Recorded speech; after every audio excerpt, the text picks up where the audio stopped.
BJP Madhya Pradesh के मुख्यमंत्री शिवराज सिंह चौहान के सुराज की चर्चा करते हुए नहीं थकती और खुद शिवराज भी अपनी पीठ थपथपाते हैं।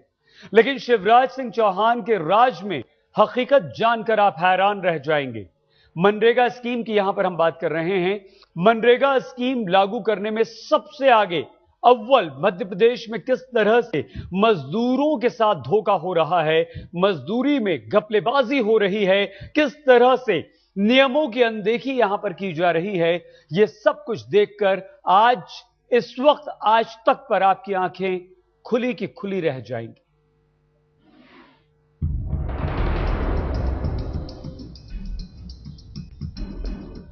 महात्मा गांधी राष्ट्रीय ग्रामीण रोजगार गारंटी योजना यानी मनरेगा हजारों करोड़ की सरकारी स्कीम, एक ऐसी योजना जिसे लागू करने में मध्य प्रदेश देश के अव्वल राज्यों में से एक है। लेकिन क्या हकीकत वाकई ऐसी ही है? क्या प्रदेश में ग्रामीणों को रोजगार मिल रहा है? मनरेगा के नियमों के मुताबिक कुल खपत का 60% हिस्सा मजदूरों के तनख्वाह के रूप में खर्च होना चाहिए। नियम ये भी कहता है कि ग्रामीण मजदूरों को साल में कम से कम 100 दिनों का रोजगार दिया जाए। लेकिन आज तक के हाथ कुछ ऐसे एक्सक्लूसिव दस्तावेज, कुछ ऐसे सबूत आए हैं जो ये साबित कर रहे हैं कि राज्य में खुलेआम मनरेगा के आधारभूत नियमों की धज्जियां उड़ाई जा रही हैं। बालाघाट के देवेर बेली गांव में मई 2012 में मनरेगा के तहत 42 लाख रुपए खर्च किए गए, लेकिन इनमें से 36.5 लाख रुपए निर्माण सामग्री के लिए इस्तेमाल कर दिए गए, जबकि मजदूरी के रूप में सिर्फ 15% रकम। बालाघाट के ही मझगांव पंचायत में मार्च 2013 में 73 लाख रुपए खर्च किए गए, लेकिन इसमें से 90% रकम निर्माण सामग्री पर खर्च कर दी गई। कटनी जिले के गोपालपुर ब्लॉक में फरवरी 2013 में 1 करोड़ 70 लाख रुपए का खर्च दिखाया गया, लेकिन इनमें से एक पाई भी मजदूरों को नहीं मिली। कटनी जिले के ही भौरी बांध पंचायत में 2013 में 80 लाख रुपए मनरेगा के तहत खर्च किए गए, लेकिन यहाँ भी 100% खर्च निर्माण सामग्री में किया गया। इतना ही नहीं, सतना जिले में जनवरी 2013 में 86 लाख रुपए खर्च किए गए और सभी खर्चे को प्रशासनिक व्यय के रूप में दिखाया गया। मनरेगा के नियमों में गड़बड़ी सिर्फ आर्थिक स्तर पर ही नहीं दिखी, बल्कि रोजगार के मामले में भी लोगों को काम नहीं मिल रहा है। 2-4 दिन हो इससे, पर 2-4 दिन साल में? हाँ, उससे ज्यादा नहीं? नहीं जी। और आपके गांव में कोई काम हुआ है मनरेगा का? अभी नहीं हुआ है। पेंशन मिलती है? नहीं। जॉब कार्ड मिला है आपका मनरेगा का? हाँ मिला है। कब मिला था? 3-5-6 साल हो गए हैं। काम मिला है? काम थोड़ा बहुत मिला है। कितने दिन का? ऐसे साल में 10 दिन 5 दिन ऐसे काम करते हैं।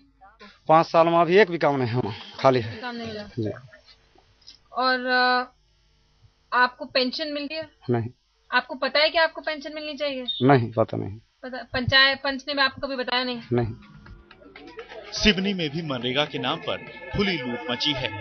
लोगों के पास जॉब कार्ड तो सालों से है, लेकिन काम साल में बस कुछ ही दिन।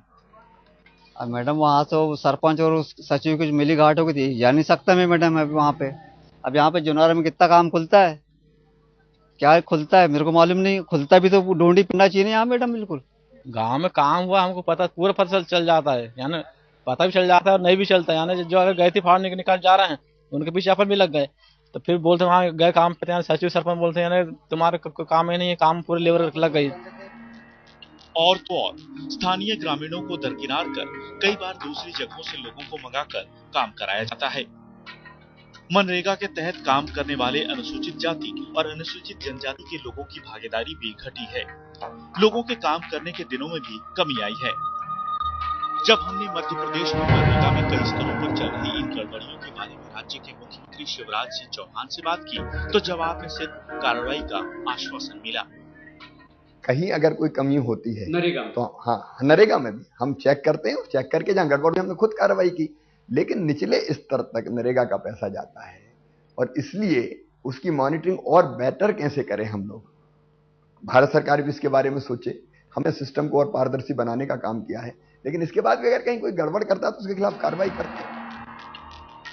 मध्य प्रदेश में मनरेगा के नाम पर पिछले 2 सालों में करीब 2500 करोड़ रुपए खर्च किए जा चुके हैं, लेकिन इनमें से कितना पैसा कहाँ गया, इसकी मांग भी अब आपके सामने है। शायद यही वजह है कि आए दिन जब मध्य प्रदेश के कई तृतीय और चतुर्थ वर्ग के सरकारी कर्मचारियों के घर छापेमारी होती है तो करोड़ों अरबों की अवैध संपत्ति का खुलासा होता है। सीबी पाशा के साथ आज तक ब्यूरो।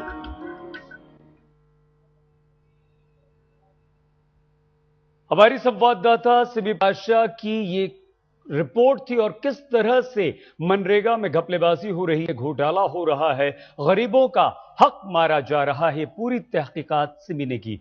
और शिवराज सिंह चौहान के राज में मनरेगा घोटाले पर कांग्रेसी नेता जो हैं वो अब शिवराज को आड़े हाथों ले रहे हैं। Well, we receive complaints from time to time from various quarters. I'm not surprised that you have unearthed some malfeasance, and whenever such instances are brought to our notice, we ask for a report from the state government. Then we send our own independent teams. They prepare a report.